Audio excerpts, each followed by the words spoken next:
535 presents The Art of Disruption, a Manifesto for Real Change, written and read by me, Magid Magid. Assalamu alaikum. Peace be upon you. This audiobook is dedicated to Hoya Ma'ad, my dearest mother, my beloved home city Sheffield, and to all those who dare to hope. Prologue. From the outside, mine is an unlikely story. I'm a Somali-born, working-class, black Muslim immigrant who fled conflict as a small child and ended up in Sheffield. I grew up being told that people like me weren't made for political office and that I couldn't make a real difference. Like many people, I grew up in a socially deprived, neglected community that was rife with criminal activity and a lack of opportunities. Not having many role models growing up, the only two posters on my bedroom wall were of Buffy the Vampire Slayer and The Rock. My mum never really grasped the Western cultural trend of displaying pictures of people you've never met, especially when they are of a woman brandishing a sharpened wooden stake and a well-built man standing in his underwear with one eyebrow raised. With a desire to see, feel and experience things beyond my neighbourhood and the city that was now my home, I became fascinated by travel. My wanderlust led me to order boxloads of holiday brochures from the internet. Finally, after finishing my A-levels and slaving away for 6 months in factories, working 12-hour shifts, I'd cobbled together enough cash to travel to some incredible places. I thought I might work out what I wanted to study at university while I was travelling, but it just didn't happen. What I did know and what my mum had taught me was that if I went to university, it would provide me with some amazing opportunities.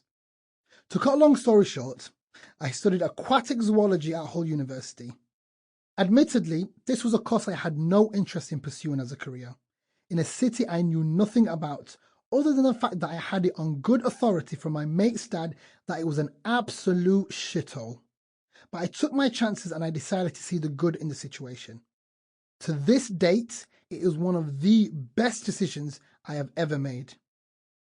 After a brief stint starting up a business that ended up in failure, I fell into depression. Hope arrived in the unusual form of an advert for a 32-day medical trial, during which time I made some lifelong friends as well as discovering my resilience and campaigning ability. At around this point, something in me changed. I just got tired of complaining. And then the rhetoric of hate, fear and division frog-marched UKIP to victory in the 2014 European elections, and I realised that I wanted to do something about it.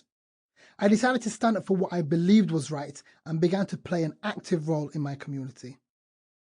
I thought that if I could make my little part of the world in Sheffield a bit better and make a small difference to people's lives, I would have played my part.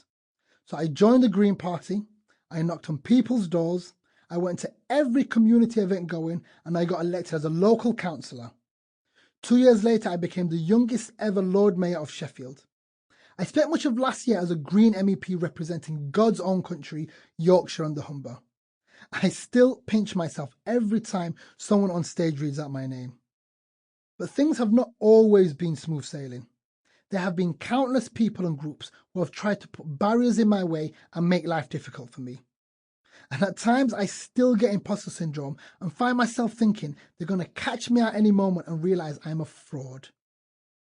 From banning Donald Trump from Sheffield and creating a UK-wide suicide prevention charter, to walking someone I've never met before down the aisle at their wedding, and having to stick something up my bum on Mount Kilimanjaro.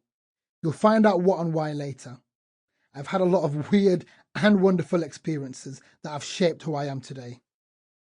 During my year as Lord Mayor, the Sheffield Music Festival tramlines asked if I wanted to design a poster with a message to the people of Sheffield that would be displayed around the festival. Not having much time to spare, I quickly came up with something. It was the festival's 10th anniversary and I wanted to create a message of hope. I came up with a series of universal principles that people would relate to, remember and subscribe to. And so, Sheffield's 10 Commandments was born. The poster ended up being 12 feet tall and a massive hit. It seemed to resonate Sample complete. Ready to continue?